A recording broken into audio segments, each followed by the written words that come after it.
So, Nick, we've been talking about the NBA draft combine numbers coming back, all the measurables, all the drills they did. Um, Another guy that really just showed up and improved his stock was Trevon Brazile. You know, Trevon, we all know he's athletic. We know he can shoot it. Man, he really showed up. His measurables were off the charts. He shot it well. He's participating in the scrimmages. Darius Acuff, Malik Thomas are not, but he's participating in scrimmages. Saw lots of highlights today that people who were covering the NBA draft were posting of Trevon. And it's what we saw all year long, right? I mean, jumping in the passing lane, getting a steal, going down, dunking, catching a lob dunk, blocking a shot, shooting a three. I mean, he's the stretch four that NBA teams are looking for. I've said it all year long. And I know there's been a knock on Trevon. You know, sometimes he plays hard, sometimes he doesn't. He's not all that physical. But, man, I think NBA execs are really drooling over him.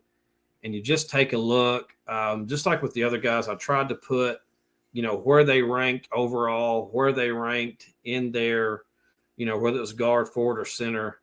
And, I mean, height, no shoes, 6'9.5", which was, I mean, third overall among forwards. And you may think, oh, well, 6'9.5", that's not that tall. Well, among forwards, he was third. The wingspan, I'll be honest, that you know, and it was second among forwards. It really was.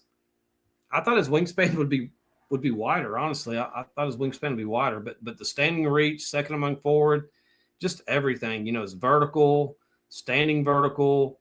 You see his standing vertical was third overall. So we've talked about it before, but the vertical leap that you always see posted is where guys can get 2-3 steps, almost like a run and jump, and then they jump, you know, and touch the chains up there. Standing is literally you're standing flat-footed and you just jump up. So vertical, Trevon was 5th overall, standing 3rd overall.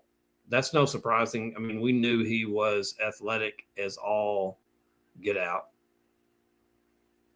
Yeah, and even his shuttle run, moving, getting up and down the court, the way he runs, the way he moves, like on TV, it looks like he just kind of glides up and down the court, and it definitely showed in this.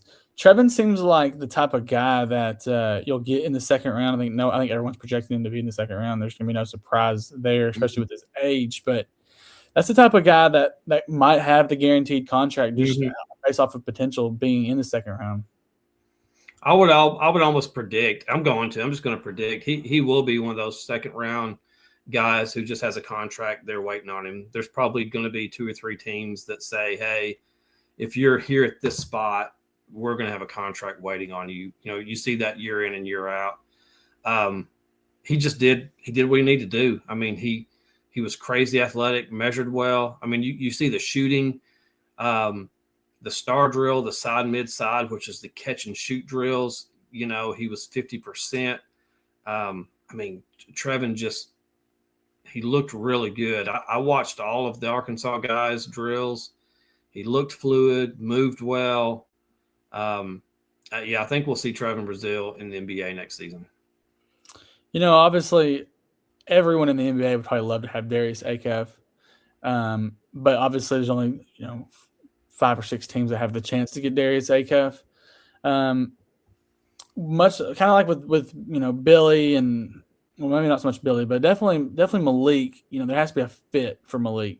With Trevon, he can fit pretty much anywhere, I think. I think Darius Acuff could probably say the same, but Trevon definitely could fit, I think, almost any team. Obviously, he has better chances for more playing time at different places, but I think in terms of a roster construction, every team's looking for a 6'10" guy with that kind of wingspan, that kind of athleticism, that can shoot like that.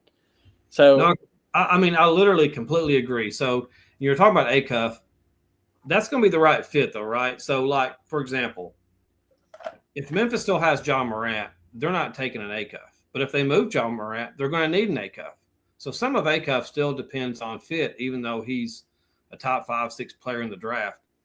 Any team could take Trevon Brazile.